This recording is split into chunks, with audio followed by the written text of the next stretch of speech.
339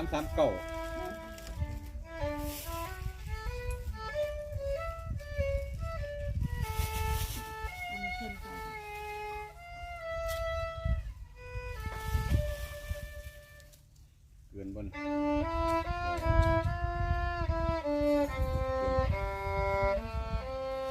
นับลูกนับลูกเกินบ่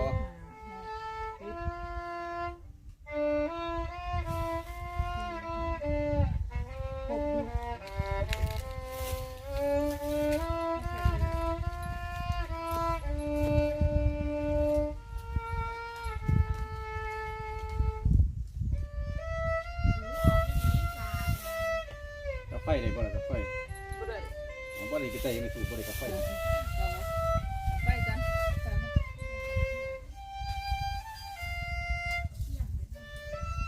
ยังแบบน้ำพอคุณไปหรอกไปยิงอยู่ว่าแบรนด์เด็กใหญ่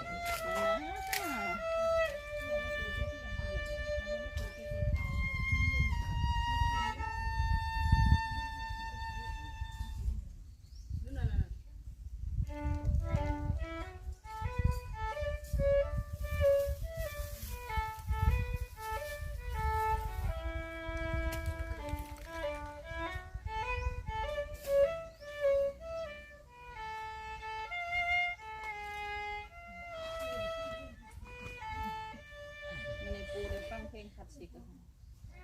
สีหนังเป็นน้ำห้องแห้งเหลืองๆFCแฟนช่องน้ำเด้อปู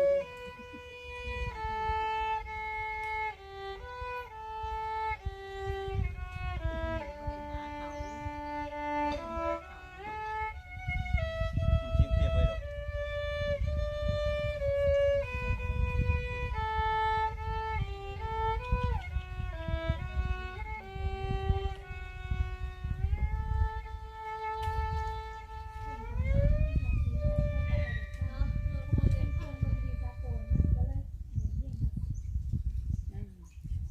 สวดเต็มที่แล้วเนี่ยเอาอีกสักเพลงเหรอลูกนี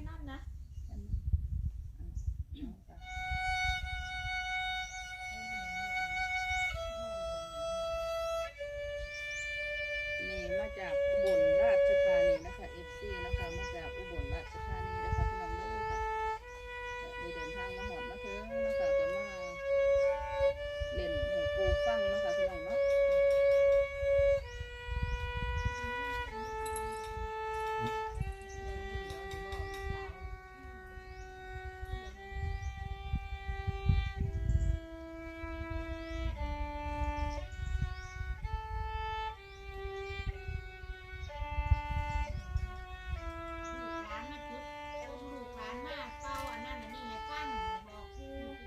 ปูเนี่ยลูกร้านคนเอาอันนี้มาเดินเธอฟังแล้วคนในโซ่ให้รับให้ด้วยเด้ออยู่ปังปัง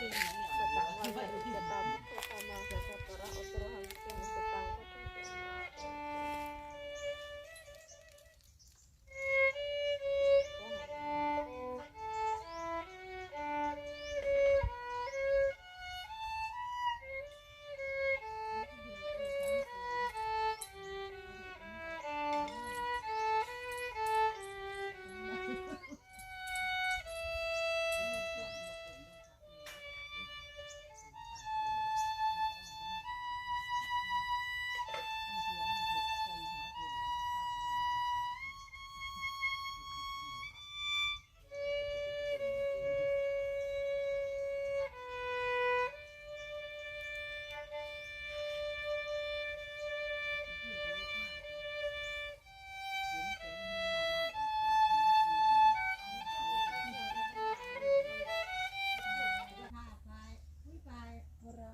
ปูยาคนบ้านอ่ะอันเพลงที่เล่นมาทั้งสองเพลงนั้นฟังได้เบิดผู้เพลงอ่ะเป็นเป็นดนตรีคลาสสิกค่ะโอ้เป็นดนตรีคลาสสิกพร้อมโอ้ย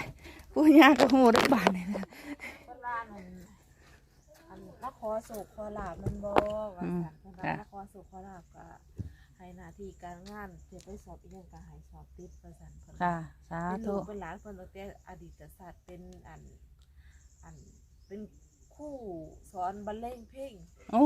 สมัยก่อนเนาะงานเพิ่นจากด ดนตรีที่สองอันเป็นดนตรีคลาสสิก โอ้ต่างย่าฮอดจักฮอดดนตรีคลาสสิกสมัยนี่ ได้เป็น ได้เป็น เป็นคือเก่า สี่สิ ใหญ่สิเป็นครูสอนมัธยมจากมัธยมก็จะเป็นมหาวิทยาลัยสมพ่อเพิ่นเราให้ฟังแต่หมอว่านเรา ได้เป็นอาจารย์ใหญ่คือเพิ่นว่าบ่ ได้เป็น เดี๋ยวให้พ่อนเอา อายุอันตรังปรหันสี ถามปู่ถามย่าให้ดู ป ลูก ราปรหัน ลบกล้องห่อนพี่น้อง คันมีหินถูกหวยไปนำก็ได้เด้ อืม หินถูกหวยหมายถึงว่าไม่ได้เอาหินอยู่จากที่นี่ไปแต่เราเอาเหมือนแม่น่ะเขาหมายถึงว่า ถ้าทำให้แล้วก็จะเป็นแบบนี้ครูที่เด็กที่เขาไม่ยอมฟังเราน่ะเขาก็จะฟังเรา แล้วทีนี้แม่บอกค่ะเรื่องให้ลูก ให้ลูกน่ะหมายถึงว่าเขาเป็นนักเรียนเขาเป็นนักเรียนปู่บอกว่ามันเป็นเพลงดนตรีคลาสสิกปู่ย่าที่นี่น่ะเขาฟังมันเป็นดนตรีไทยดนตรีเมืองขอเมืองอะไรพวกนี้เขาก็มีอยู่ เราไปอาจจะได้เป็นครูแล้วครูแบบระดับมหาวิทยาลัยระดับแชมป์โลกอะไรก็ประมาณเนี้ย แสดงว่าเพื่อนสิเจะเลื่อนก้าวหน้าไปไกล แม่ เห็นเนาะ ก็หัวจากวันตอนที่เพิ่นนอนเพิ่นพอมันนอนหลับเดี๋ยวเพิ่นนอนฟัง อืม เพิ่นหูอยู่ก็ตาแล้ว จ้ะ เพิ่นได้ออกมา จ้า หูอยู่ว่าให้เพิ่นเล่นไปก่อน ค่ะโอ้ แล้ว ค่ะ เพิ่นได้ออกมาสื่อสาร ค่ะเลข3ตัวนะครับพี่น้อง 517 517นะคะ เป็นตาย 517 บ่ละปูแม่นลูกสิได้พึ่งโศกพึ่งลาบอยู่ได้นี่ เลขเพิ่นอยู่ไปทานซื้อรถกันเยอะตัว ซื้อลอตเตอรี่ไว้ เป็นลอตเตอรี่มันว่า จ้ะ ถ้าปกติน้องเพิ่นก็ไปสอบก็ได้ที่1อยู่เดือนว่าค่ะสอบแข่งอัน เพิ่นไปสอบอยู่ค่ะไปสอบไปแข่งไปโชว์อยู่แต่ว่าช่วงนี้โควิดบ่ค่อยได้ไปค่ะ ค่ะโอ้ เพิ่ ค่ะ นย่าเพิ่นบอกว่าสิสอบเต็มที่อาจจะได้เป็นครูมหาวิทยาลัยจ้ะอาจจะไปเซ็นเพื่ออาจจะไปแชมป์โลก อาจสิไปไก่เนาะอนาคตเพิ่นเนาะสีหงสีเฮืองสีเหลืองสีเหลื่อมไปนานเนาะโลเนาะนานเนาะ แม่นจ้ะเพราะว่าอันนี้มันเป็นเส้นสายน้ำมันลำแนวน้ำมันของ ลูกหลานพญานาคเนาะลูกหลานปู่ขอมเฮาก็ฟังเป็นแม่นบ่นี่ปู่ขอ เพิ่นก็ฟังออกก็แต่มันสิไปนอนอยู่ในหัน ว่าแล้วออกอยู่ดนตรีคลาสสิกบ้านนี้เพิ่นก็ฟังเบิ่งอยู่เพิ่นบ่แม่นฟังที่เพิ่นก็ฟังตรงจิตเด็ดนี่Kita pergi seperti mereka hasil dalam semuanya. Walau semuanya kerasi juga kalau kita semua cerita sebro, kan bapak akan jadi seorang ibu yang ada bantu dia. สิมีคนอุปถัมภ์คำสู้ตลอดไปเยอะ คนในอุปถัมภ์ความสู้ตลอดเลยจนบางทีอะไรอาจจะได้โศกก่อนไงโศกก่อนไงเด็กบ่แม่นว่าสิถือบทสนองว่ามาจวนโศกก่อน โดนบ่ละปู ที่1กับ16